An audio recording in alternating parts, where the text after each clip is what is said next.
నమస్కారం. శ్రీమద్భాగవత మహాపురాణము ప్రథమ స్కందము 4వ అధ్యాయము. వేదవ్యాసుడు వ్యాకులచిత్తుడై చింతించుట 26వ శ్లోకము. ఏవం ప్రవృత్తస్య సదా భూతానాం శ్రేయసి ద్విజాః సర్వాత్మకే నాపి యథా నాతుష్యదృదయం తతః. సౌనకాది మహామునులారా, వ్యాసుడు ఈ విధముగా తన శక్తి అంతయును ధారపోసి మానవులకు సర్వదా శ్రేయస్సును గుచ్చుటకై పాటుపడెను. అయినను ఆయన మనస్సునకు తృప్తి కలుగలేదు. 27వ శ్లోకము. నాతి ప్రసీద దద్రుదయ సరస్వత్యాస్తటేషు చో వితర్కయన్ వివిక్తస్థ ఇదం ప్రోవాచ ధర్మవేత్.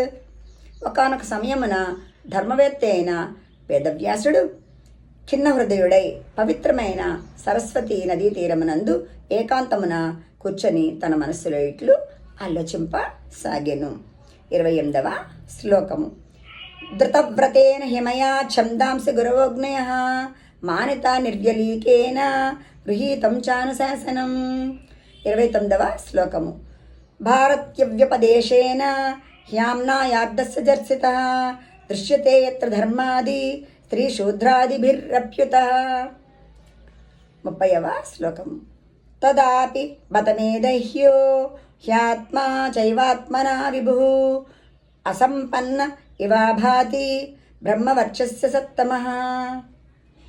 నేను నిష్కపటమైనటువంటి భావముతో బ్రహ్మచర్యాది వ్రతములను ఆచరించుచు వేదములను గురుజనులను ఆజ్ఞులను పూజించితిని, వారి ఆజ్ఞలను కూడా పాటించితిని.